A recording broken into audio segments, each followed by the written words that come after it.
আম কাটছো না কেন? চাটনি বানাবো, আমের চাটনি। পরোটা চাটনি চাটনি ধোসা, ইডলি, সাম্বার, চাটনি চাটনি।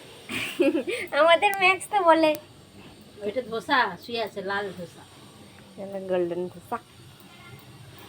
আমটাতে কত বড় এই আম দুটো, একটা আমের চাটনি বানাবো, একটা হাফটা রেখে দাও। আর এটা কি বলতো, ও একটা রেখে দাও, আমি খাবো। কুদরি কিনে এনেছে বাজার থেকে। দেখো তো আমাদের দাদা ভাইকে বোকা বানিয়ে দিয়েছে একদম। সব পাকা কুদরি, এতগুলো কুদরি আমার ফেলে দিতে হচ্ছে। এই বেছে বেছে এই কটা কেটেছি, আর এই কুদরিগুলো এনেছে একদম পাকা। দেখবেন পাকা কুদরি খেতে টক লাগে, ওই জন্য খাই না, ফেলে দিছি। আমার ভালো লাগে না পাকা কুদরি। দেখো একটু একটু পেকে উঠেছে। এই এতটা পেয়েছি, কুদরি আলু দিয়ে পোস্ত ওখানেও তো অনেক পাকা নিয়ে দিয়েছি। অল্প অল্প থাক, এত সব ফেলে দিলে তো হবে না, এই ভাজা করতে হবে। আমটা মিষ্টি না টক? টক। বাবা, ওরে বাবা, ওরে বাবা। ছোট আমটা আর বড় আমটা চাটনি করো। হ্যাঁ, এই দুটো দিয়ে চাটনি করবে অনেক। আর ওই আমটা রেখে দাও, ওটাতে টক টক করবো না, ওটা আমি খাবো। আমের চাটনি আমার হেভি লাগে। তোর?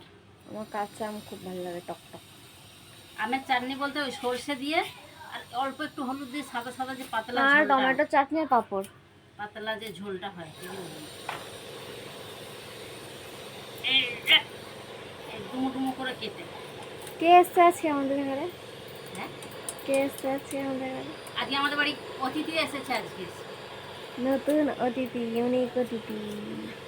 হয়তো কোনো ভিডিওর মধ্যে দেখতে পাবে তাকে। একজন এসেছে। লুকাই চুরাই ভিডিও, না, ওকে বললেও ভিডিও বানাবে।